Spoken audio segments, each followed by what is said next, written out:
nuevamente, bienvenidas, bienvenidos del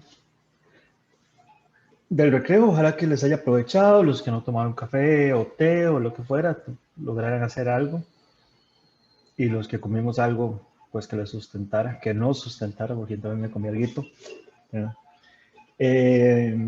No sé si tienen alguna pregunta de lo que vimos anteriormente. Ok, vamos a ver. Si yo fuera ustedes, yo tendría una pregunta no tan precisa, pero ¿cómo vamos a utilizar la información de lo que acabamos de aprender? ¿Qué es lo importante? Lo importante en este curso es que ustedes puedan definir qué sistemas y qué subsistemas a nivel de sistema son necesarios para poder ejecutar una misión. Entonces, cuando nosotros empecemos a pensar en posibles misiones espaciales, ustedes después de la clase de control, de estimación, pueden saber qué sensores y qué actuadores utilizan un satélite y para qué. Cuando ya empecemos a hablar específicamente de la misión que ustedes tengan, entonces vamos a poder discutir ustedes con nosotros acerca de cuáles sensores y cuáles actuadores. No necesito que se sepan de memoria esto, ni necesito nada de todo el estilo, sino que lo que estamos sentando son las bases para poder tener una discusión. Y el aprendizaje es activo. Entonces, por favor, si es un poco confuso, no diría que es complejo, pero es confuso, es porque lo es. Y sinceramente, a pesar de que yo soy experto en esto, algunos de los conceptos a veces me da vuelta la cabeza para poder entenderlos. Entonces, no quiero que se preocupen por ese tipo de cosas. Muy bien. No sé si tienen alguna otra pregunta.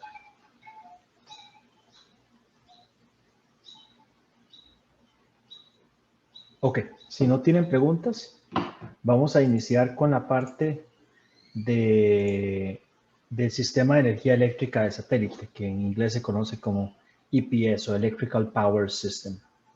Esta presentación es una presentación donde yo básicamente canibalicé la mayor parte de una presentación que hace el doctor Juan José Rojas, que es un profesor de la Escuela de Ingeniería Electromecánica del Tecnológico, y que trabaja, perdón, es que había un mosquito por aquí, yo me imaginaba con sangre aquí en la noche.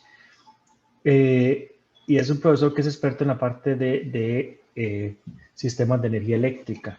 Yo no estoy utilizando,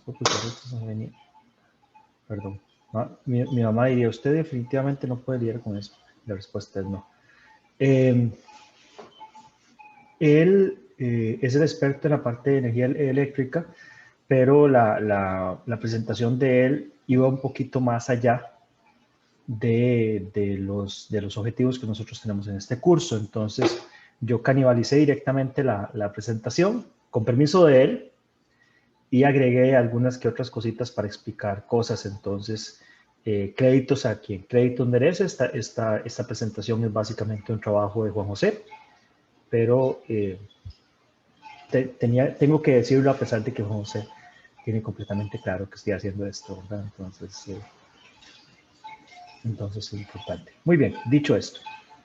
El sistema de energía eléctrica de un satélite no es tan complicado de dimensionar, de conceptualizar por la sencilla razón de que todos los sistemas electromecánicos con los que ustedes trabajen necesitan un sistema de energía. Ustedes trabajan con PLCs, ustedes trabajan con microcontroladores o trabajan con cualquier sistema eléctrico, van a necesitar una fuente de energía. Esa fuente de energía, lo que vamos a ver hoy es cómo se diferencia la conceptualización de la fuente de energía cuando nosotros estamos hablando de un sistema espacial. Se va a encargar de generar, almacenar, acondicionar y distribuir la energía eléctrica de una manera segura y eficiente. En el caso de los sistemas satelitales, típicamente incluye lo siguiente: un arreglo fotoeléctrico, batería o baterías, acondicionamiento de potencia, una red de distribución y una protección del sistema. Esto para el caso de un sistema satelital basado en energía solar. hay algo que es bien, bien importante. No todos los sistemas eléctricos de satélites están basados en energía solar. La mayoría de los que se encuentran en órbita, debido a que el Sol está ahí, se basan en energía solar. Pero creo que ya lo he mencionado en clases anteriores, sistemas como el Voyager o algunos sistemas que están explorando otros planetas están basados en energía nuclear, en el decaimiento de algún elemento o cosas por el estilo, pero utilizan este tipo de energía para poder mantenerse funcionando. La manera en la que estos elementos son arreglados y conectados se conoce como la arquitectura del sistema energético, o sea, el Power System Architecture, para hablar en inglés.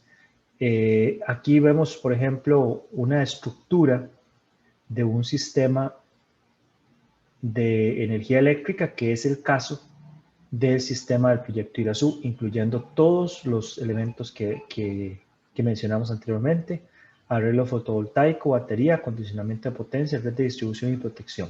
Entonces vamos a verlo detalle a detalle. Este es el sistema de celdas solares, por ejemplo, que van a dar una cierta tensión a un convertidor eléctrico que va a poder distribuir esa energía en las baterías, y esta energía de las baterías va a poder ser transmitida a el sistema a través de la fuente de poder. Y ese sistema también se puede comunicar, si tiene algún tipo de comando o algo por el estilo, a través de un bus de datos. Esto lo vamos a ver en detalle, nada más lo estoy mencionando como entrada. Entonces, conceptos que son importantes.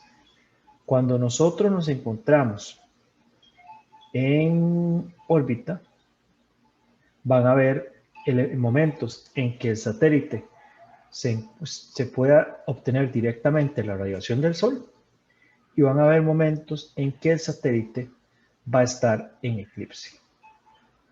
Esto tiene que ser tomado en consideración para nosotros poder saber cuánta energía va a recibir el satélite, porque si nosotros en una órbita tenemos que hacer ciertas funciones, tenemos que saber cuánto tiempo de esa órbita vamos a estar en eclipse. La cantidad de tiempo que nosotros estemos en eclipse va a depender de el diseño de la órbita del satélite con el que nosotros estamos trabajando, ¿verdad? Entonces, por ejemplo, pueden haber órbitas altamente inclinadas que tengan momentos muy largos de eclipse. Pueden haber órbitas, muy poco inclinadas que también tengan momentos altos de eclipse. Y hay una órbita bueno, lástima que no la traje preparada, que se denomina Sun Synchronous, no sabía la palabra real. ¿Qué es lo que hace? Bien interesante. Es una órbita que gira con la Tierra, digamos, es una órbita altamente inclinada que gira con la Tierra a la misma velocidad a la que la Tierra gira alrededor del Sol.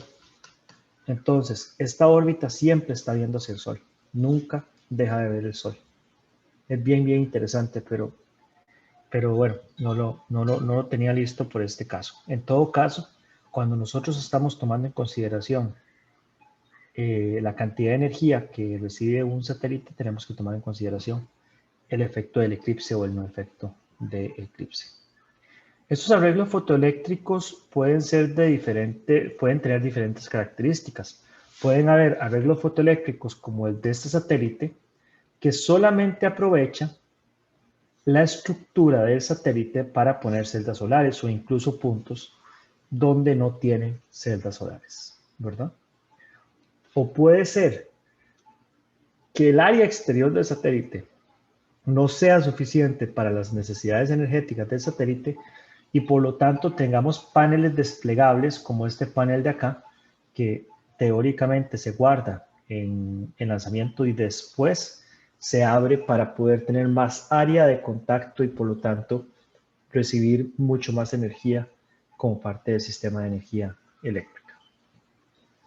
¿Cómo trabajan las celdas solares? A la larga, lo importante los conceptos son el concepto que es importante es que un fotón impacta a un electrón y lo excita. Este electrón va a generar un flujo eléctrico en un sentido debido a una conjunción P-N, que se trata directamente de un diodo. O sea, nosotros estamos generando una energía eléctrica, o sea, salta un electrón y esta corriente va a ir únicamente en un sentido debido a que nosotros tenemos un diodo y por lo tanto la corriente va en un solo sentido.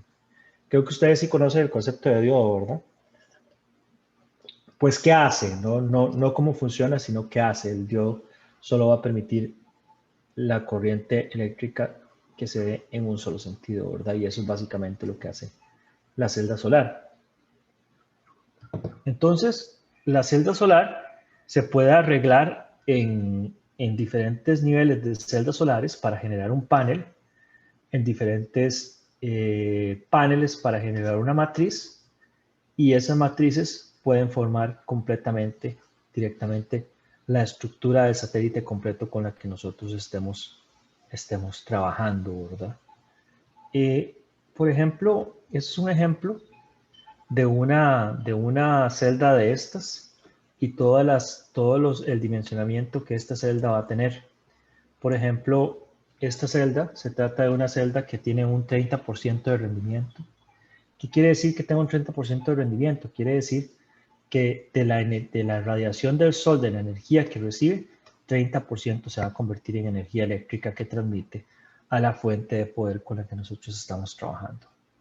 Aquí muchos factores son importantes, por ejemplo, el área de la celda para saber cuántas celdas vamos a tener, la masa, que es bastante importante, y bueno, las dimensiones en general. Aquí vamos a tener entonces cuál es la tensión y cuál es la temperatura a la que va a trabajar. La temperatura es bien importante porque la celda obviamente está en exteriores y tiene que soportar las condiciones en las que se encuentra en el espacio. Este tipo de celdas evidentemente no solamente se utilizan en la Tierra, sino en otros planetas, pero puse esta lámina porque resulta que no solamente grandes satélites, sino satélites tipo CubeSat, como los que nosotros hemos hablado, ya han sido puestos en el espacio exterior en otro tipo fuera de la Tierra como tal. Por ejemplo, este satélite que se denominó la misión Marco. Ese satélite es un satélite de 6 unidades. Ese es el tamaño del satélite real, o sea, esa es la persona con respecto al satélite. Y 2 satélites de estas características fueron puestos en la órbita de Marte como parte de una carga secundaria de una nave espacial principal. Y voy a apuntarlas en otro color. Estas son las celdas solares de este sistema, y esto de hecho es una antena para este sistema. Estas celdas solares de hecho son de una marca comercial que perfectamente las mismas celdas solares que fueron enviadas en esta misión a Marte pueden ser utilizadas de manera comercial perfectamente. Entonces, ¿qué es importante de las celdas? Una de las cosas importantes va a ser la eficiencia con la que nosotros recibimos la energía solar. Aquí hay algunos ejemplos de eficiencia que andan entre el 26 y el 32% de la eficiencia de la energía completa que recibimos a partir de la radiación solar. Ok. La batería. La batería va a ser el segundo elemento, el elemento que prácticamente todos los sistemas tienen. Y este es un arreglo de celdas electromecánicas conectadas en serie o en paralelo. Y es un factor crítico, absolutamente crítico en la misión, porque no solamente la cantidad de energía que nosotros estemos obteniendo de las celdas es importante, sino la capacidad de las baterías para poder almacenar esa energía. Justamente hoy estaba teniendo una discusión con un grupo, y no voy a hablar de cuál es la carga útil de este grupo por cuestiones de confidencialidad y por respeto al trabajo que están haciendo. Pero el asunto de esta misión es que esta misión, por un intervalo muy corto, iba a utilizar una gran cantidad de energía. Es decir, imaginémonos por alguna razón que este satélite recibe, qué sé yo, voy a poner números inventados, no tiene nada que ver con la misión, que este satélite recibe 3 watts. O sea que en todo momento la cantidad de la energía que está generando el satélite, o sea que está generando las celdas solares, son 3 watts. Sin embargo, la carga útil que este satélite tiene para realizar la misión, que funciona en muy pocos momentos, va a consumir 500 watts.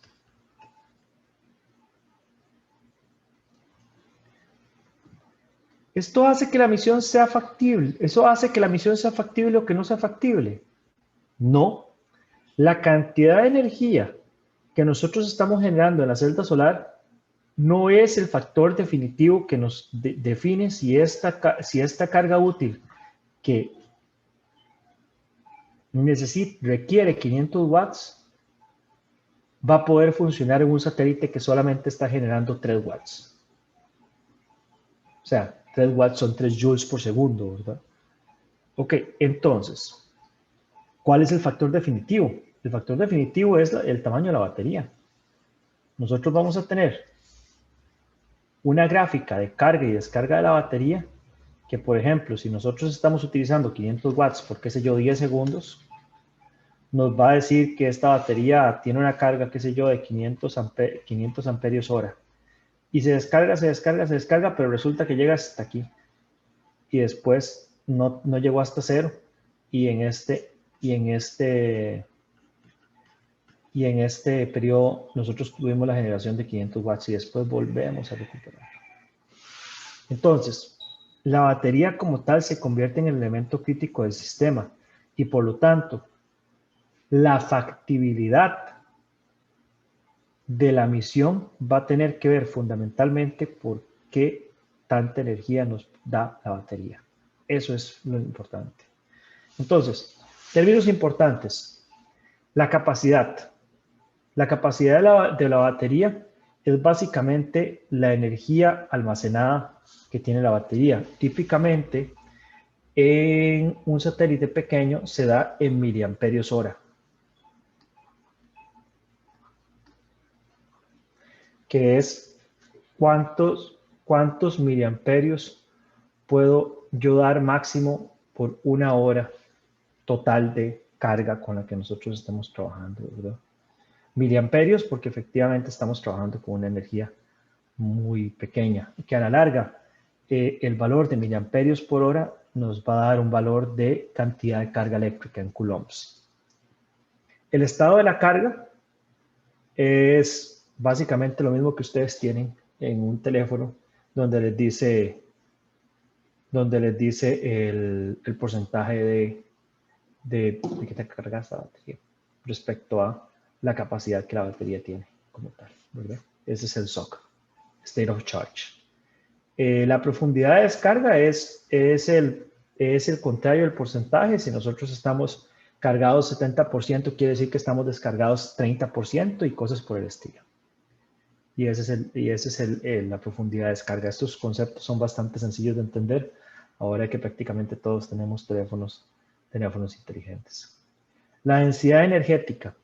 Este concepto es bien importante porque no es solamente cuánta es la capacidad de la batería, sino cuánto es la capacidad de la batería con respecto a la cantidad de masa que yo tengo. Entonces, por ejemplo, una batería de ion litio tiene 195 watts hora por kilogramo. Y estas que creo que estas son las de níquel cadmio, me parecen, perdón por el lagunazo, pero estas solamente tienen 100 watts hora por kilogramo. Entonces, muchas veces la densidad energética puede ser un factor fundamental para decidirnos por una batería o la otra, al ser estos factores críticos cuando nosotros estamos trabajando con satélites, ¿verdad? La cantidad de kilogramos, la masa que estamos agregando al satélite. Perdón, voy a encender la luz porque ya me estoy viendo como muy oscuro.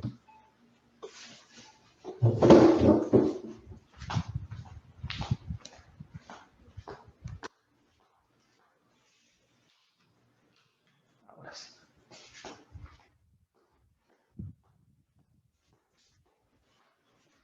Listo, perdón.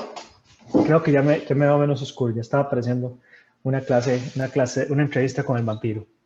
Muy bien, entonces, a la larga, las baterías completas están compuestas por celdas, ¿verdad? Que estas celdas pueden parecerse a las típicas celdas, a las típicas baterías normales, ¿verdad? Estas son celdas electromecánicas de Panasonic. Estos son, por ejemplo, unos ejemplos de baterías de bicicleta con diferentes cantidades de celdas, y estos son ejemplos de baterías de satélites que forman estas celdas en paralelo. En paralelo, lo que nos permite es tener una mayor cantidad de amperaje con la misma tensión de voltaje con la que nosotros estamos trabajando. Recuerden la conceptualización de un sistema eléctrico. Por ejemplo, si nosotros tenemos una batería, por ejemplo, esta batería tiene 5 voltios y nos da, qué sé yo, 0.5 amperios. Si yo pongo otra batería en paralelo, ¿verdad? Esto es el positivo y el negativo. Otra batería en paralelo que tiene exactamente la misma tensión, quiere decir que yo a esta batería le puedo sacar 5 voltios y le puedo sacar 1 amperio, porque la cantidad de corriente se va a sumar en este caso y en este caso. Entonces, por eso estos arreglos de batería nos permiten mayor potencia con cada una de las celdas, y son arreglos en paralelo de baterías. El acondicionador de señal básicamente lo que busca es, bueno, eso, ¿verdad? Acondicionar la señal. ¿Qué quiere decir acondicionar la señal? Bueno, acondicionar la señal quiere decir que, por ejemplo, bueno, la celda solar va a generar un valor de señal que es fluctuante respecto a la energía del sol que está llegando a cada celda. O sea, la tensión, y este es el panel solar, este es el solar array. La tensión que se genera aquí del solar array, básicamente, voy a aprovecharme una imagen que tengo por aquí, va a tener esta forma. Pero nosotros no le podemos entregar al sistema eléctrico una tensión que va subiendo y que va bajando y que va, ¿verdad? Sino que tenemos que entregarle una tensión directamente. Esta tensión va a cargar la batería. Pero esta carga de la batería requiere generar una tensión constante en la carga independientemente del valor de la carga o la descarga de la batería. Porque una batería directamente cuando se va descargando va bajando su tensión un poco, va subiendo la tensión un poco. Entonces, la función del sistema de acondicionamiento de la señal es mantener una tensión constante para que la carga, o sea, el sistema que está recibiendo la energía eléctrica, reciba una tensión constante en todo tiempo, independientemente de la condición de recepción de la energía o la condición de la batería con la que nosotros estamos trabajando. Y la fuente, en este sentido, esa fuente de poder, que es mire qué cosa más fea esto, que es que es la que nosotros estamos hablando, el acondicionador de señal. Esto soy como muy no me gusta que esas cosas sean tan feas. Debe ser compatible con la ¿cómo seleccionamos? Perdón, voy de nuevo. Ya me estoy enredando. Voy a tomar un poquito de agua. Ver esas letras ahí todas pequeñas, todas grandes, me hizo sentirme súper mal. Perdón. Ok. Esta fuente que va a regular el funcionamiento de la celda solar y la batería debe ser compatible con las celdas solares, con las celdas con las que va a trabajar, la corriente que recibe, etcétera, etcétera. Debe ser compatible con las baterías, debe ser compatible con la tensión de los dispositivos conectados y además debe ser compatible con la interfaz de comunicación. ¿A qué me refiero con esto? Vean. Este sistema que es el sistema de control de la batería, va a tener conectados, es parte del convertidor, ¿verdad? Acá. Y de la parte que se conecta, todo ese sistema, ¿verdad? Tiene que ser compatible, tiene que poderse conectar los paneles solares, tiene que ser compatible con el sistema de baterías, que es este sistema que está acá, y además tiene que generar las tensiones que requiere cada uno de los sistemas. No todos los sistemas trabajan con la misma tensión. Hay sistemas que, por ejemplo, trabajan con 3.3 voltios, hay sistemas que trabajan con 5 volts, hay sistemas que trabajan con 12 volts, y por lo tanto la fuente de poder tiene que ser compatible con los sistemas que le vayamos nosotros a conectar, tiene que tener las tensiones correctas para los sistemas que le vamos a conectar. Y finalmente, además, si esta fuente de poder se le manda algún tipo de comando, o sea, se le manda algún tipo de datos, el bus de datos, que lo discutimos en la clase pasada, tiene que ser compatible con esa fuente de poder. O sea, la conexión entre el sistema, la computadora a bordo y la fuente de poder tiene que ser compatible. Y finalmente, hablando de la red de distribución, que es la razón por la que metí este dibujo, las fuentes de poder, digámoslo así, nosotros vamos a tener una fuente de poder, un IPS. Pero si este IPS solamente tiene tensiones de 3 volts, resulta que yo me conseguí una computadora, un onboard computer, y a este onboard computer solo le puedo poner 5. Entonces, estos 3 voltios de la fuente de poder no van a funcionar. Esta fuente de poder tiene que tener una fuente de 5 volts para que pueda funcionar. Entonces, desde el punto de vista de compatibilidad eléctrica, la fuente de poder tiene que brindar las tensiones correctas a cada uno de los sistemas con los que nosotros estamos trabajando. Esto es fundamental. Y de hecho, cualquier sistema que ustedes revisen, digamos, voy a buscar un ejemplo. Yo creo que ya los estoy aburriendo bastante. Ahorita les voy a hacer más preguntas. Por ejemplo, si ustedes entran a CubeSat Shop, que es uno de los lugares donde ustedes pueden comprar productos y buscan, por ejemplo, una computadora a bordo, vamos a ver, aquí, o un sistema de comunicación, cualquiera. Vamos a agarrar este primero. Ustedes van a ver que va a decir cuál es la cantidad de potencia que dicho sistema consume. Pero este sistema tiene que decir en algún lado cuál es la tensión con la que él trabaja. Vamos a ver por dónde está.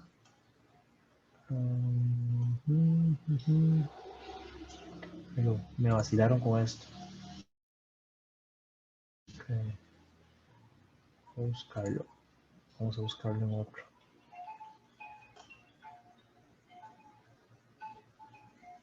Creo que este debería tenerlo.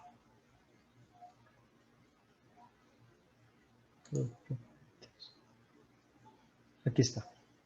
Aquí dice, este sistema de comunicaciones, por ejemplo, trabaja en rangos entre 6.5 y 20 voltios en DC.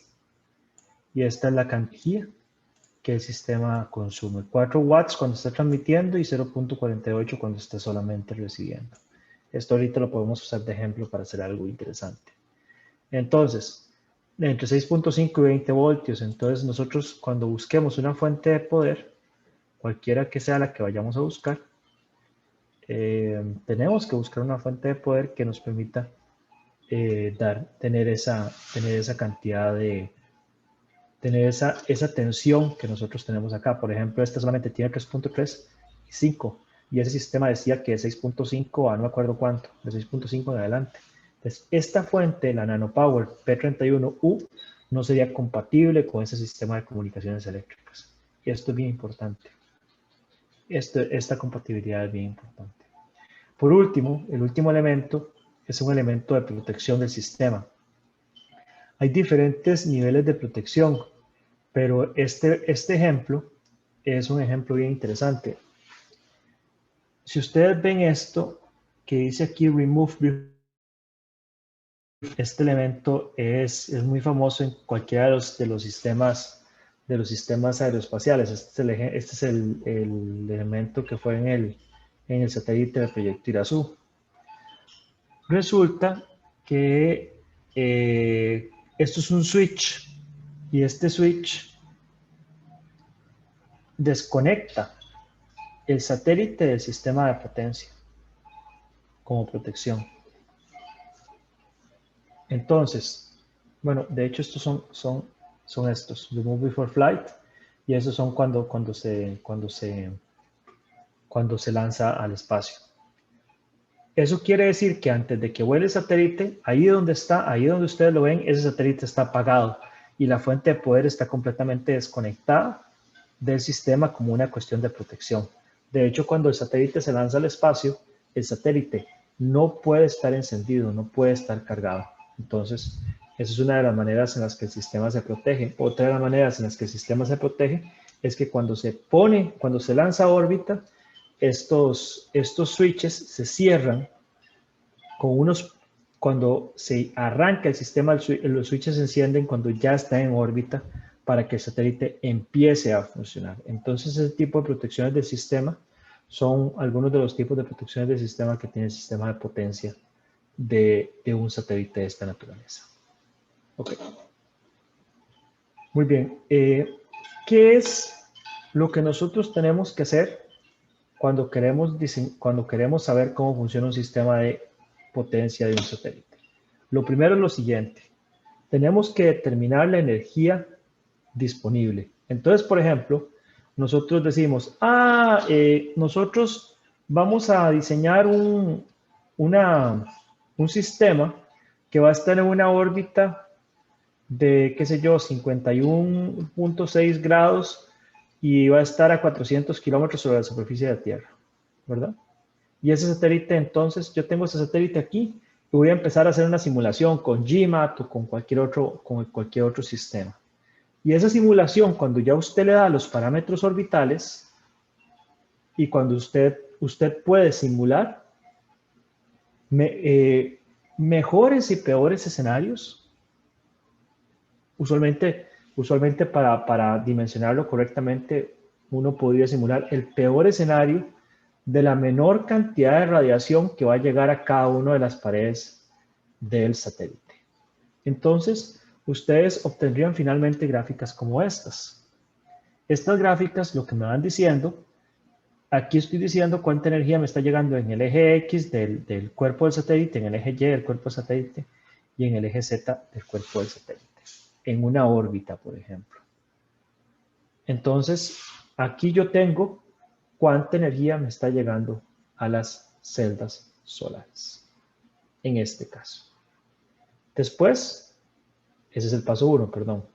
Después, yo sé que de esa energía que a mí me llega, solamente un porcentaje se va a convertir en energía eléctrica. Tengo que tomar en consideración la eficiencia de la celda solar. ¿Ok? Después de eso, tengo que verificar cómo es la carga y descarga de mi batería. Esa carga y descarga me permite a mí determinar si la batería va a funcionar correctamente o si se me va a descargar completamente en el sistema o no. Esto también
Hola gente, ¿cuánto los perdí? Porque yo no los oí por un buen rato. Yo espero que no haya sido que los perdí. Pues fueron como 4 minutos, tal vez. Okay. O sea, ya perdimos el recreo. No, mentira. Ok, está bien. Qué pena. Es que estaba como muy emocionado y de hecho yo estaba diciendo, pucha, pero no me están hablando, no me están hablando. Vimos esto. ¿Hasta dónde llegamos? ¿Hasta aquí, hasta protección o ya hemos visto esto? Profe, no estaba compartiendo. Ah, perdón, perdón, que ya me puse nervioso. Mira. Ok, listo. Ahora sí, ¿estábamos acá o antes? Un poco después, más bien, profe. Esta. Esa misma. Ok. Bueno, si ya estamos ahí, entonces lo único que les estaba diciendo es que vamos a ver un ejemplo que yo creo que lo que hemos visto es un poco teórico y que este ejemplo como que tal vez pueda ayudar un poquito mejor a entender qué es el asunto. Creo que aquí es donde vamos a hacer las cosas un poquito más prácticas, pero entonces vamos a tomarnos un pequeño descanso para después hacer el ejemplo. Entonces son las 6:19, o sea, vuelvo de la cosa y me pongo al descanso, pero bueno, es que esto no fue un descanso. Entonces vamos a tomarnos unos 5 minutos, son las 6:19, 6 casi 20, volvemos al 6:25 y continuamos con la clase. Voy a dejar de grabar acá y acuérdenme por favor seguir grabando. No importa que me hablen, no importa que digan, profesor siga grabando, no importa que quede en la grabación, no importa, me interrumpen por favor. Seguir grabando. Ok, vamos a ponernos en un escenario.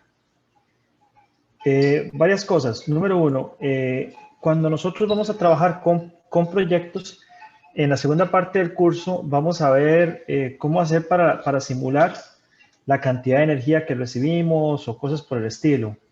O sea, vamos a explicar un poco mejor el asunto de los simuladores. Por ahora, lo que quiero que entiendan es que cuando nosotros vamos a tener un simulador, ¿qué es lo que vamos a tener?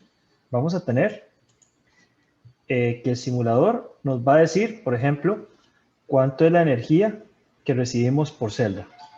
Algo como esto. Digamos que esta es la energía que recibimos por celda por órbita. Entonces ya recibimos esa energía por celda por órbita y todas las órbitas, como son órbitas con la misma inclinación y con la misma, ¿cómo se llama?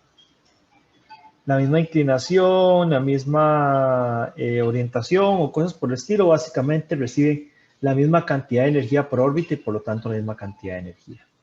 Sabemos cuál es la eficiencia de la energía disponible y cuánto tiempo y entonces cuánta energía más o menos recibimos. Entonces, eso nos va a llevar a un número que es este. La potencia disponible por el sistema de energía. ¿Ok?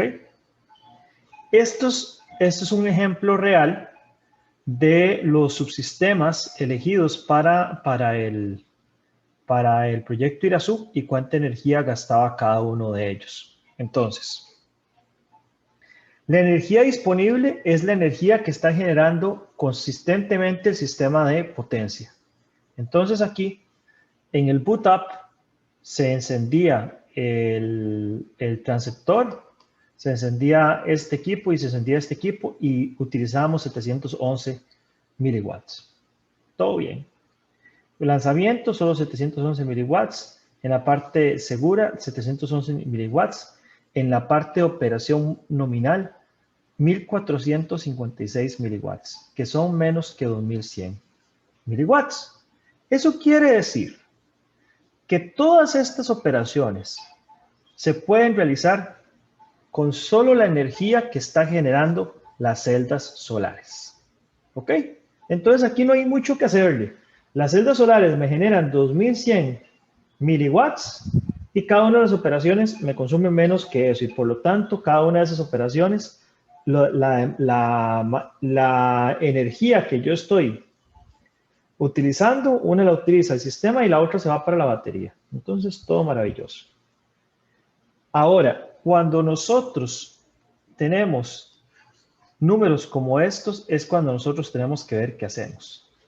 Cuando uno de las operaciones está trabajando a una mayor cantidad de energía que la energía que nosotros tenemos disponible, es cuando nosotros tenemos un pequeño problema, ¿verdad? Entonces, este caso es el caso en que la comunicación en tierra utiliza 3.632 watts, pero la cantidad de energía disponible es solamente 2.100 y por lo tanto necesitamos verificar si la batería o el sistema como tal nos permite tener esa cantidad de energía completa. Vamos a hacer un ejemplo sencillo para esto. Entonces imagínense lo siguiente. Imagínense que nosotros tenemos una operación donde tenemos un punto que es el punto de interés y nos dicen, vean, una órbita dura, qué sé yo, 5.500 segundos. ¿Ok? Y en promedio, nosotros nos vamos a comunicar un máximo de 3 veces por día.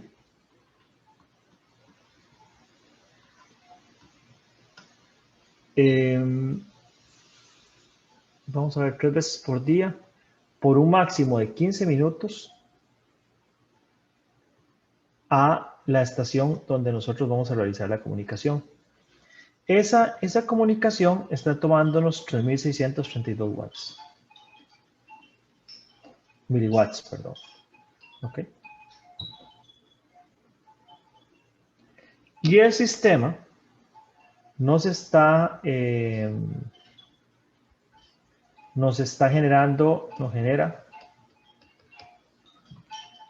2.100 watts, 2.100 miliwatts. ¿Ok? Pero, por órbita, 20% del tiempo estamos en eclipse. O sea, esto es la cantidad de energía que genera el sistema cuando no está en eclipse, pero por órbita el 20% del tiempo estamos en eclipse. Y cuando no estamos en el modo de operación de transmisión, estamos solamente consumiendo 1.456 watts.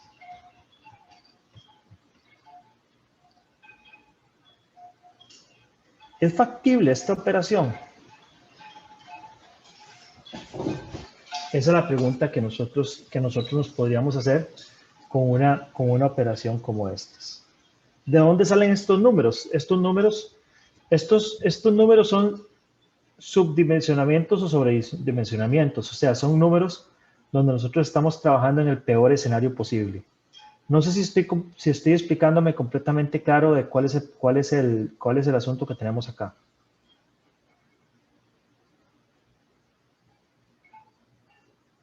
¿Sí o no? ¿Podría explicarlo otra vez, profe, porfa? Ok, está bien. Vean. Imagínense en esto. Vean que hay dos modos de operación. Hay un modo de operación nominal y otro modo de operación de comunicaciones en tierra. O sea, que el satélite, cuando no se comunica con tierra, está operando de manera nominal y solamente está consumiendo 2.100 miliwatts. ¿Ok? Perdón, está consumiendo 1.456 miliwatts. Es que esto lo tengo un poco desordenado. Vamos a ver. Vamos a hacerlo más bonito. Consumo 1.456 nominal y 3.632. Estos son miliwatts, ¿verdad? Vamos a verlo aquí, miliwatts. Nominal 3.662 es comunicación con tierra. Vamos a llamarle comms, digamos así. ¿Ok? Ese es el consumo que tiene en dos modos de operación. Uno de los modos de operación es cuando está pasando cerca de la estación que se comunica y el otro modo de operación es cuando está en cualquier otro lado. ¿Ok? Entonces tenemos dos modos de operación que cada uno de esos modos tiene un consumo. ¿Ok? Lo que nosotros sabemos es cuándo. Entonces sabemos que COMS se da 3 veces por día.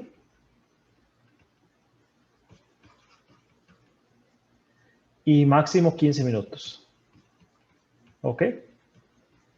¿Y qué otras cosas sabemos? ¿Qué más sabemos? Que el 20% de la órbita, vamos a ver, es eclipse. O sea que no estamos generando energía. ¿Ok? Entonces, el sistema genera en promedio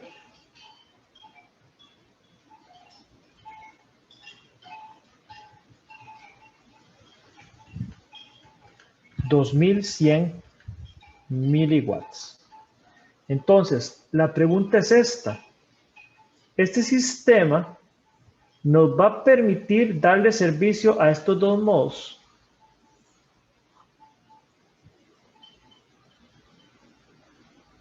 Obviamente, si solamente estuviéramos en el modo nominal, es un hecho que vamos a poder hacerlo. Pero el hecho es si vamos a poder darle servicio al otro modo. Yo quiero que ustedes recuerden que el concepto de watt es la cantidad de energía que estamos produciendo por segundo, ¿verdad? Entonces, no es un valor absoluto, sino es un valor constante con el que nosotros estamos produciendo energía. ¿Cómo es que nosotros sabemos si esto es factible o no? Lo que nosotros tenemos que hacer es saber cuánto es el consumo promedio en total. ¿Y cómo sabemos cuál es el consumo promedio en total? Tenemos que ver cuándo estamos consumiendo una cosa y cuándo estamos consumiendo otra, ¿verdad? Vean esto. Como nos dicen por día, nosotros no podemos hacer el cálculo por órbita, sino que lo tenemos que hacer por día. Entonces, si ustedes se dan cuenta, lo que tenemos que hacer es calcular cuánto de esto es el día y cuánto de esto es del día para saber cuál es el consumo promedio del satélite. El consumo promedio del satélite va a ser 3.632 por 15 minutos, ¿verdad? Dividido entre la cantidad de minutos que tiene un día, ¿verdad? Que serían 24 por 60. ¿Verdad?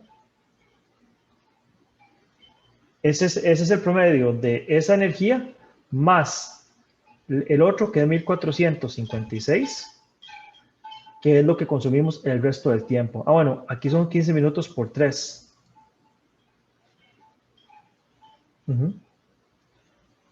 Que lo interesante sería que aquí, esta es la cantidad de tiempo que nosotros consumimos esta cantidad de energía, dividido entre los minutos para sacarlo en promedio. Y aquí tendríamos que dividirlo, tendremos que sacar el promedio del resto, que el resto sería básicamente 24 por 60 menos 15 por 3, todo dividido entre 24 por 60. ¿Qué nos va a dar esto? La energía promedio consumida por el satélite en un día.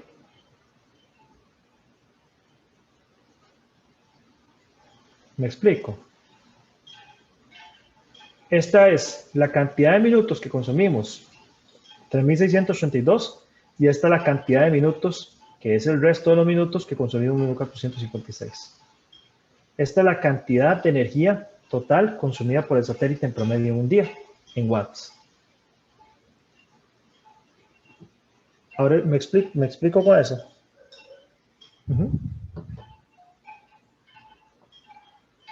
Profe, una pregunta. Ese segundo factor, por lo que lo multiplicas por, digamos, el resto del día que no se está usando lo otro, digamos. Sí, porque solo estamos hablando de dos modos de operación. Ah, ok, gracias. Sí, porque este es el total de minutos que tiene el día y este es el total de minutos que no estamos utilizando este modo. Entonces se los estamos restando. ¿verdad? Y esa es la cantidad de potencia que va a consumir el satélite. Vamos a abrir Scilab para hacer esto. Fácil. Ok. Vamos a ver. A ver si esto tiene sentido.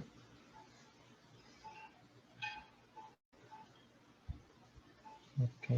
Si se abre Scilab algún día. Es que no me gusta hacerlo en calculadora porque no se ve bien que el procedimiento. Hoy no le dio la gana abrirse. Bueno, esto nos va a dar un valor X. Ahora, ¿cuál es el promedio? Bueno, ya se abrió. ¿Cuál es el promedio de la energía? Ya que estoy en esas. ¿Cuál es el promedio de la energía que el satélite recibe? El satélite está 20% de la órbita en eclipse. Y por lo tanto, si está 20% de la órbita en eclipse, está 20% del tiempo en eclipse, ¿verdad? Porque 20% de la órbita, 20% del día es lo mismo, ¿verdad? Entonces quiere decir que la energía generada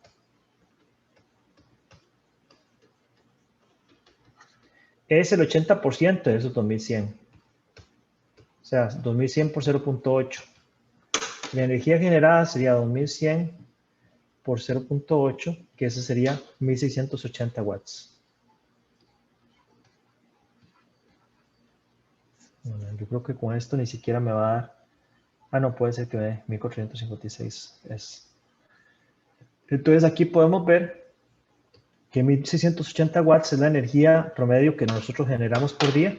Y la energía promedio que nosotros consumimos por día sería este número, 3632 por 15 por 3, dividido entre 24 por 60, más 1456 por, y aquí sería 24 por 60, menos 15 por 3, todo dividido entre 24 por 60.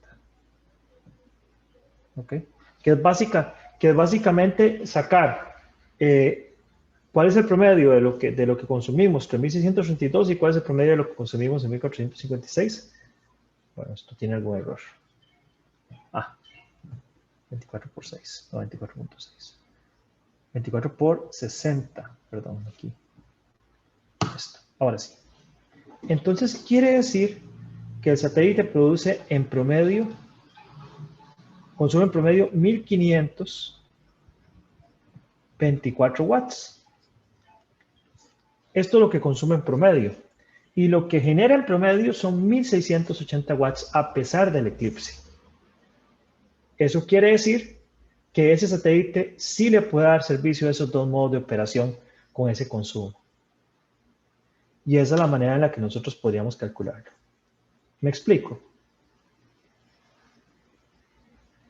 Porque los watts es la cantidad de joules por segundo que estamos trabajando y estamos viendo la cantidad de energía promedio. O sea, si en promedio consumimos menos de lo que generamos en promedio, entonces quiere decir que el satélite efectivamente va a poder brindar la energía completa. Lo único que habría que verificar es en una simulación que la carga y descarga de las baterías no descarga nunca completamente las baterías y que por lo tanto la energía generada siempre es la que necesitamos para poder hacer que el satélite funcione de manera correcta. Y esa es la manera en la que nosotros podríamos garantizar que el sistema eléctrico va a poder darle servicio al satélite. ¿Me explico? Hoy los oigo súper callados, qué pena. Sí, profe, queda claro. Sí, ok, genial. Nada más una duda, entonces, esos picos de energía realmente no son tan relevantes, sino lo que importa es ver en promedio cuánto se va a consumir. Lo que importa es ver en promedio, porque los picos de energía, como yo les dije, lo importante es que la batería me dé la energía que nosotros necesitamos.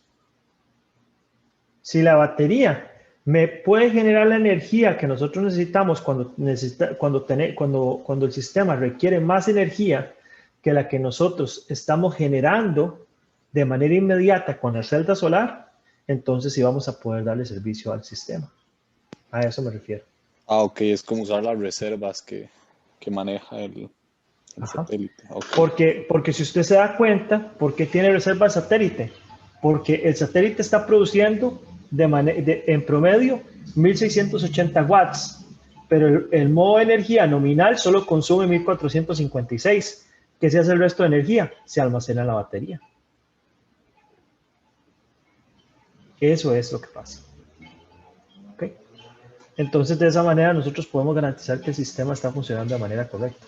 De hecho, el caso que pasó con Irazu es que la batería casi siempre estaba completamente cargada. Entonces nunca fue mucho problema. ¡Wow! ¡Qué cálculo! Hoy estamos terminando casi justo a tiempo. No sé si tenemos alguna otra pregunta.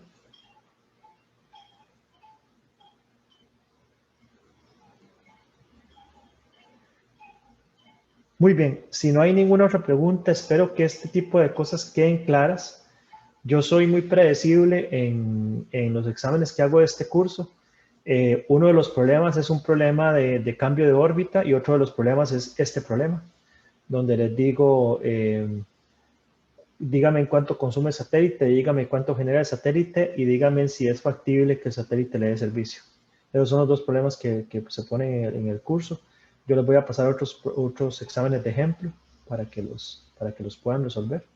Y vamos a hacer una práctica antes del examen. Realmente lo importante de este curso es el proyecto final. El examen es como una motivación para que estudien la parte teórica. Pero ojalá que les vaya bien con eso. No sé si tienen alguna otra pregunta.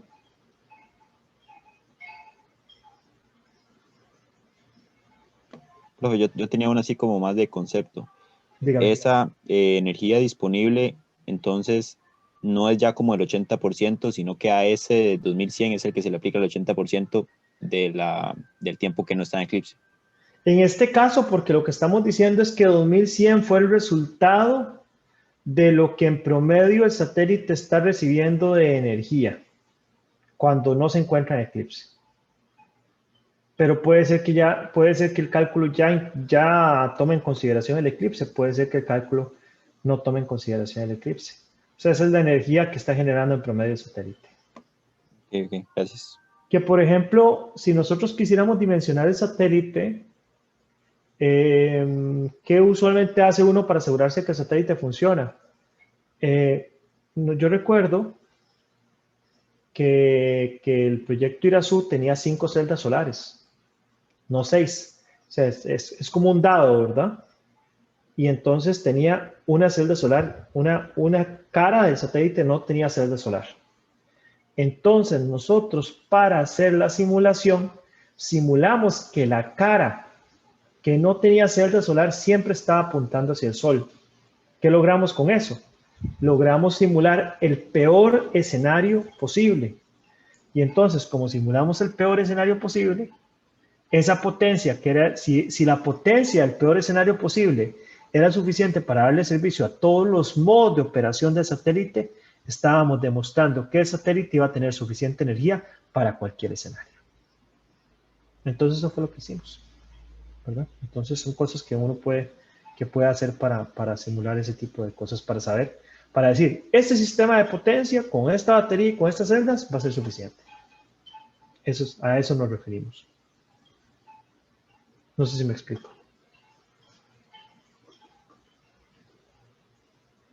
Ok. Muy bien, gente. Muchísimas gracias. Yo sé que la clase de hoy es un tema, son temillas un poco pesados porque tiene que verse por encima de algunas cosas que son técnicas. Créanme que va a ser muy útil para cuando diseñamos el proyecto. Y yo estoy seguro que en la parte de diseñar el proyecto nos vamos a entretener bastante y espero que estas clases como referencia ahorita sean muy provechosas para esa segunda parte.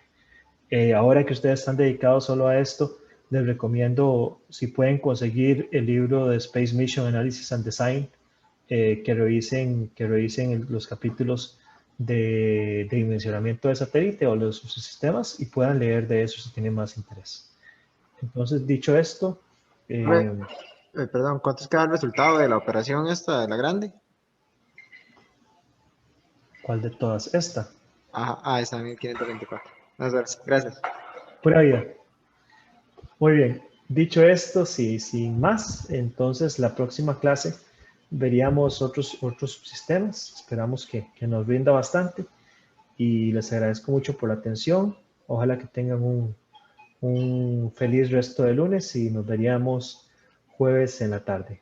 Hasta luego. Gracias, profe. Hasta luego. Gracias. Pura vida. Hasta luego. Ustedes, profe. Gracias. Pura vida, pura vida.